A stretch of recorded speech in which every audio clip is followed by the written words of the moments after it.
WrestleMania 42 just wrapped up, and I've got 3 immediate thoughts. Night 1 felt like it was fighting commercial breaks for its life. Half the matches ended before they really got going, and Night 2 showed up like, yeah, we're doing actual wrestling now. I'm Danny from Pin Drop Wrestling, and these are the top 10 matches from WrestleMania 42. Let's get into it. Number 10, Liv Morgan versus Stephanie Vaquer for the Women's World Championship. This match is built on control versus chaos. Liv Morgan starts by trying to disrupt everything. Quick strikes, frustration-based offense, trying to throw Vaquer off her rhythm before she can settle in. Vaquer's response is patience. She doesn't chase the pace, she absorbs it, waits for openings, and slowly starts turning exchanges in her favor. The match really finds its footing in the middle when Vaquer starts stringing together clean counters that shift momentum properly instead of rushing it. The closing stretch is solid, but it never quite escalates into that WrestleMania moment gear. It stays disciplined, maybe a little too disciplined. Number 9, Finn Balor versus Dominic Mysterio in a street fight. This is one of the most emotionally aggressive matches on the card. Finn comes in with targeted violence, not just brawling, but specifically trying to punish Dom for every shortcut and every escape attempt. Dominic leans into chaos and survival tactics. Instead of trying to out-wrestle Finn, he survives him, using weapons, ringside space, and opportunistic hits.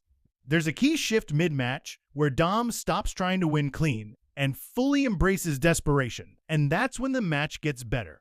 From there, it becomes unpredictable. Finn controls the brutality, but Dom keeps finding ways to stay alive just long enough to make you question the outcome. Number 8, the Intercontinental Championship ladder match. This ladder match wasn't just about the title, it became a showcase for Javon Evans. Every time the match broke into chaos, Javon was the one adding speed and unpredictability. Whether it was springboarding into ladder sequences or interrupting climbs at the last second, he constantly shifted momentum. There's a key stretch where multiple competitors are down, and Javon essentially turns the match into a scramble by himself, forcing reactions from the crowd just through pace alone. But the match itself still leans heavily into standard ladder match structure. Big crash spots, multiple reset moments, and constant interference near the finish. Javon's breakout is what people remember most, even more than the winner. Number 7, Rhea Ripley versus Jade Cargill for the WWE Women's Championship. This match is built like a physical power hierarchy. Rhea Ripley dictates early pace through control-based offense, slowing Jade down, targeting base strength, and forcing her into grounded exchanges. Jade's offense is explosive, but it only works in bursts. When she connects, the crowd reacts big, but Rhea's control segments are what hold the match together. The turning point is when Jade starts surviving longer exchanges instead of just firing one-off comebacks. That shift makes the final stretch feel more competitive than the opening. By the end, it feels like two physical forces actually trying to break each other down instead of just trading moments. Number 6, Cody Rhodes versus Randy Orton for the undisputed WWE Championship. This match has a completely different tone than expected, and that's because of 2 things: Pat McAfee's early elimination and Cody's moral battle. Early on, Cody is composed, respectful, and almost cautious, but as the match progresses, that starts slipping. He gets sharper, more aggressive, and at points, borderline heelish.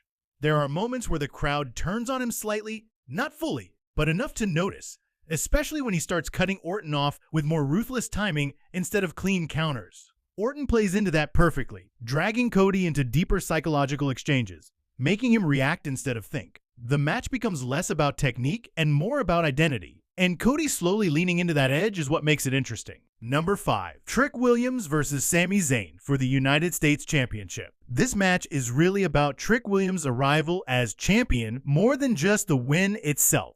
Sami Zayn works it like a veteran, in full control early on, slowing Trick down, cutting off his momentum, and forcing him into longer exchanges where experience should win out. For a while, it feels like that's exactly what's happening. Trick keeps getting reset right when he starts building anything meaningful, but the shift comes when Trick stops relying on quick bursts and starts stringing offense together. It's less flash, more control, and that's when the crowd starts to turn with him. Sami still has answers, still has those veteran counter moments, but Trick keeps pushing through them instead of folding. The finish works because it feels earned, not sudden. By the end, it doesn't feel like Trick stole the title. It feels like he grew into it, a proper coronation moment. Number 4, Drew McIntyre versus Jacob Fatu in an unsanctioned match. This match doesn't really start. It escalates. There's no feeling out process. It goes straight into violence and never leaves that space. Weapons come out early. Ringside chaos builds fast. And both men basically agree that pacing is optional. What makes it work is commitment. Neither guy ever tries to reset into wrestling structure. They stay in destruction mode from start to finish. By the end, it feels less like a match and more like two people trying to damage the other as much as possible. Number 3, Seth Rollins versus Gunther. This is the most technically complete match of the weekend. Gunther controls distance and pace through pressure-based offense. Every strike forces Rollins backward. Every hold slows recovery. Rollins' role is survival through creativity. He doesn't outpower Gunther. He outthinks small openings and stretches moments where Gunther loosens control. The middle stretch is where the match locks in. Constant breakdown attempts, repeated resets, and escalating fatigue that changes how both men execute moves. Even the interference finish doesn't undercut the in-ring quality because the match itself is already fully built. Number 2, Brock Lesnar versus Obafemi.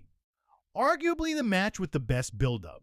There's an unspoken tension between Brock and Oba, the man who has conquered WWE for decades and the new kid who is billed as the next big thing.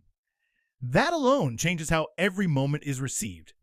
Every suplex, every exchange feels like it could be part of a final highlight reel. Obafemi doesn't approach it like a rookie trying to survive a legend. He meets Brock directly, matching physicality instead of absorbing it. That's what makes this work. It's not just Brock dominating one last time, it's Brock being forced to work for it in a way he hasn't had to in years. The final stretch feels less like a finish and more like a passing of the torch. Not necessarily respect, but inevitability. Whether this is truly Brock's retirement or not, the match and what comes after is framed like a closing statement. Number 1, Roman Reigns versus CM Punk for the World Heavyweight Championship. This is the emotional center of WrestleMania 42. This one feels truly personal. An exchange of strikes, mocking taunts, and stare-downs only increase the drama, and the crowd is alive for every second of it. This is not the typical Roman Reigns match we have seen in recent years. It is fast-paced and back and forth until Roman gains control. Every time Punk tries to accelerate, Roman shuts it down before it becomes dangerous. Punk's entire performance is built on survival intelligence. He isn't trying to overpower Roman. He's trying to outlast him, waiting for small mistakes instead of forcing openings. However, when he does get those openings, he makes the most of the opportunity. What makes this main event stand out is escalation through fatigue. As the match progresses, timing breaks down slightly on both sides. Counters come half a second late, covers feel heavier, and momentum shifts feel less controlled and more instinctive.